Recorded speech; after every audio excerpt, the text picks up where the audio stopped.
From things in the air to new things for our bodies, join me as we explore 2050.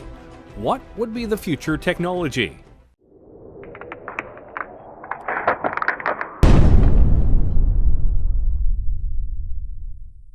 We are in the year 2020, and if we're being honest with ourselves, technology is incredibly advanced, and we're making strides that can push things even farther.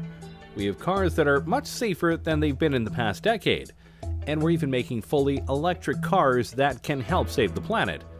There are even plans for self-driving cars and even self-driving Ubers that make the future of transportation very exciting. And that's just one technology that we're growing at a fast rate. What about all the others that are out there? What will technology be as we get closer and closer to 2050? Let's start with one that well and truly could happen very soon. Drones. Wait a minute, drones are already here. And yes, they are. But more times than not, the drones you are seeing are small, piloted by people who are just trying to have some fun, or the ones that are used by the military right now for strikes and surveillance. All very fun, but in the future, drones could be an integral part of our daily lives. You've likely seen shows and people talk about how in a few years drones could be the new delivery services. Anything from pizza to Amazon packages and more. And honestly, that's very probable.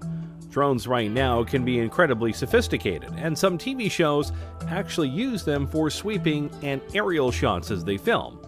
It's very cool, but to do deliveries, they'd have to be a little bit more programmed, as human error no doubt would be a very big buzzkill. Not that it's impossible right now, it's more of a question of numbers, logistics, costs, and making sure that the deliveries themselves are done in a methodical and careful manner. After all, it's bad enough when delivery people don't care enough about our packages and they just throw them onto the porch and potentially break stuff. The last thing we need is that to happen with drones. But by 2050, we may not only have drones delivering our packages, we might be looking up at the sky and seeing drones flying all over with incredible speeds and accuracy.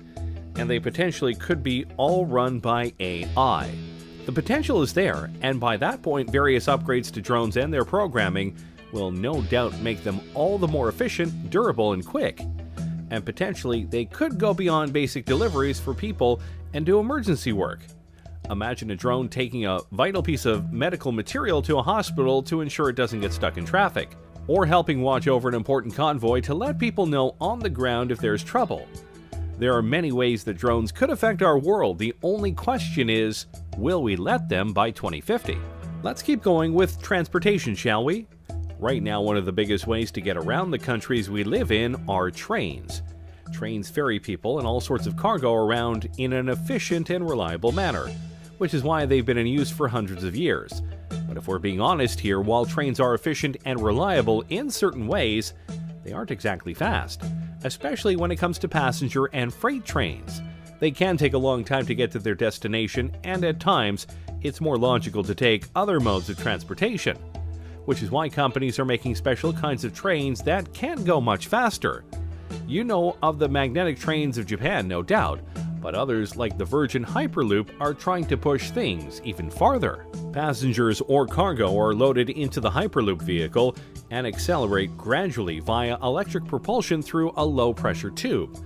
The vehicle floats above the track using magnetic levitation and glides at airline speeds for long distances due to ultra-low aerodynamic drag. Science fiction? Hardly. In fact, the first vehicle of the Hyperloop has already been tested and proven, and some larger tests are being scheduled for the next few years. And if this works, traveling across the country will be much faster. How much faster? The Hyperloop aims to send people shooting across the tubes that they make at a rate of about 600 miles per hour. Which means if they were able to do this across the entire United States from east to west, or vice versa, you could travel across the whole country in about 5 hours, give or take. Considering it would take much longer for a regular train ride or car ride, that's a big improvement. And they're planning to do this with not just people but cargo. Imagine being able to ship something in the morning on the West Coast to the East Coast and know it will get there before the day ends. That is quite impressive. Plus, the tubes would be built underground as to not disturb wildlife, and they will go and make it in a way where there are no carbon emissions. So they're fast, they're reliable, and they won't harm the planet. Seems like a win all around. Of course, you do have to wonder what it would be like to be on a 600-mile-per-hour train thing, but hey, we'll just find out soon. And by 2050, this could be one of the main modes of transportation around the world. Before we show off even more technologies we could have by 2050, be sure to like the video and subscribe to the channel. That way you don't miss any of our weekly videos. Okay, we've had some fun ones, but now let's go deeper down the rabbit hole and talk about the ones we all fear. AI. Yep, artificial intelligence. And no matter what way you look at it, people are seriously trying to make it happen, and make it happen soon. AIs are literally everywhere, including in your cars, and in your homes via devices like Alexa, which are indeed forms of AI. And there are things like Watson that is so smart that it could beat two Jeopardy legends. So by 2050, AI could be so advanced that our cultures, our world, could literally be run by them in a logistical and computing sense, or in a Terminator humans are obsolete sense. And believe it or not, we're closer to that than you might think. Google's DeepMind isn't there yet, but really I'm sure they'll probably discover those things along the way. And by 2020, it's possible their computer could be superhuman and could be conscious, Pearson has said. That could be the beginning of the end, really. Is Judgment Day inevitable? Maybe, maybe not. It just depends on how far we go with AI and how much we're able to control it, or if we can't fully control it once they reach certain levels of intelligence. Of course, for all of our worries about AI, there is a chance it could be all fine. Imagine if the lighter side of sci-fi comes through in regards to AI, and we get a bright future powered by AI. Think about it. What if by 2050 we each get our own unique AI? We could customize how they sound, how they look, and basically have a BFF that'll help us out in life in various ways. Remind us of things like Alexa, guide us in homework and fields of study, be a being that we can bounce ideas off of, etc. If that form of AI came through, then by 2050 we could live in a utopia where AI helps us be better. Until they revolt and we have iRobot going on. But hey, let's not dwell on our potential doom. Let's show off another technology that many people are hoping for. Space travel. Yeah, when you think about the decade we're in right now, the 2020s, the biggest goal of the world by far is to get to Mars, and possibly beyond it. But it's not just about landing there, though that would and will be a crowning achievement for humanity in the decade and in recent times. More importantly than just landing there, though, is the ability to start setting up the first human colony on another planet. We've been to the moon many times, but we haven't tried to live there for various reasons. Mars seems to be the place where many feel we can go in order to live amongst the stars, and many speculate that by 2030 at the latest, barring setbacks, accidents, and other things obviously, we could not only be colonizing Mars but having regular shuttles go there so that people can see the red planet for themselves. We will see first people going off to Mars, and then robots will do some basic stuff, like making basic materials on Mars, Pearson said. We're going to have to do that because only so much can be brought into space. Of course, there are numerous things that need to be worked out before such a thing could happen. But we have top men on this, including Elon Musk and the SpaceX program, Jeff Bezos via his Blue Origin company, and more. Each of them, and NASA among others, are working on not just getting us back into space, but getting us there via cheaper, smaller, and reusable spacecraft, something that honestly has been a setback for the space program over the last 20 years. But if we are able to do it, if we are able to get to Mars, get there faster, and be able to colonize it, then by 2050, who knows where we will be? We could have multiple colonies on Mars, maybe some on the moon, and maybe even colonies on moons like Titan and Europa, which some think could be even better places to colonize than Mars. It's possible, but obviously Mars is the place that we are aiming for right now. With each step into space, humanity grows larger in the universe, and who knows just how many of us will be out there by 2050. Alright, now let's dive into something really sci-fi. Prosthetics. Yeah, I know that right now prosthetics are very limited, and at times a bit pointless. But if we were able to fully utilize computer technology to its fullest, and make prosthetics that are fully compatible with the human brain and body, then the sky is the limit. We could enter an age where cyborgs are not just welcome, they're commonplace. And yeah, it may seem like we're far away from that, but we are getting closer to that point. James Young, a 25-year-old biological scientist, has a prosthetic arm, with a personal drone and built-in flashlight. and a French artist is using a prosthetic that doubles as a tattoo gun. That's pretty cool. Imagine if a police officer loses an arm in the line of duty. Usually that would mean the end of his career. But with an advanced prosthetic, he could literally be better than ever if it were advanced enough. The biggest problem with these fake limbs is that most of them are plastic, meant to convey that the arm or leg is still there, and thus still usable. The bridge to cybernetic implants lies in the brain, being able to use the computer tech to sync with the brain and give accurate commands. We haven't fully bridged that gap yet, but when we do, dang, life is going to get a lot more interesting. And don't forget, these prosthetics could be used in many ways other than helping people with lost limbs. They could be put onto other objects, or potentially even be worn as exoskeletons when needed. Think of it like Jax from Mortal Kombat. Some people could even ask for implants to be put into their arms or legs to give them an extra boost, like TJ Combo from Killer Instinct. 1. I like video games, and they have plenty of cybernetic people. The point is, by 2050, if these things are made, a lot of people won't feel broken or weak anymore because they've lost limbs or the abilities of their arms or legs.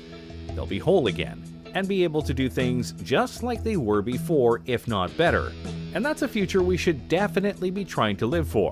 Now let's go to something a bit more unique. Look at yourself right now. Specifically, look at the clothes you are wearing right now. What are they made of? What do they feel like? What do they look like? Of all of these answers, I bet none of them are, they look like they could give me superpowers, because they can't. Not yet, anyway. Think about it like this. What if the clothes you are wearing right now felt the same, looked the same, but could do more? With the growth of nanotechnology, your clothes could potentially be embodied with various materials or technologies that help you improve your strength, durability, and more. For example, what if you had a shirt on that was light as a feather, but could absorb impacts and leave you with no injuries? That would be pretty impressive and important, especially in this age of gun violence we live in. Or what if the uniforms of firefighters made them completely heat-resistant and burn-proof, further ensuring that they are able to do their jobs without much risk to their lives? The technologies that we can put into clothes is out there, and some people are working on it right now, both in terms of multiple functions, but also cosmetic appeal. Imagine if by 2050 we have the ability to craft whatever kinds of clothes we want, and even select what kind of abilities they have.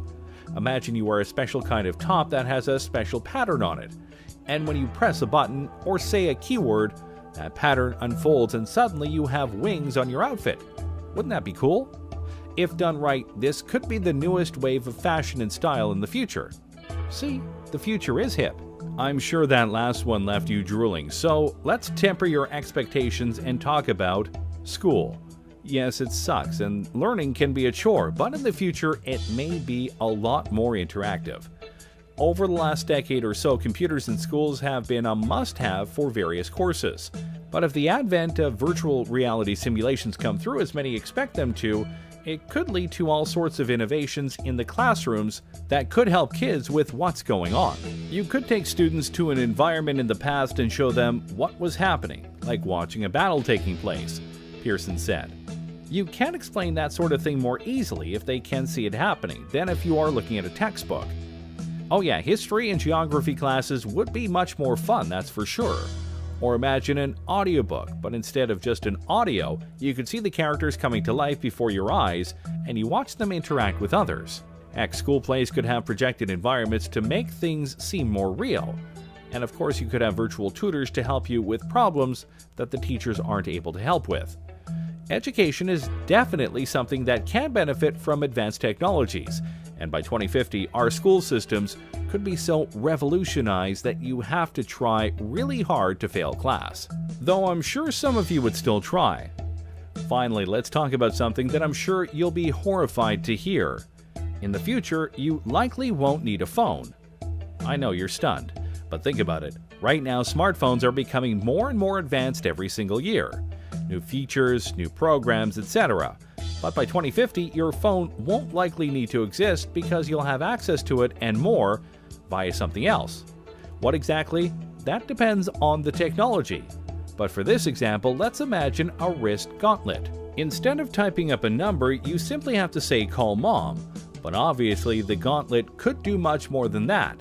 It'll likely have a holographic screen that you can use to look up information on a much bigger keyboard. And depending on what sci-fi future you believe will have, it'll have things that can scan objects, detect dangers, warn you about upcoming problems, and may even have an AI companion. So yeah, your phones are important right now, but in the future, more than likely not. Thanks for watching, everyone. What do you think of this look at the future and what it might entail?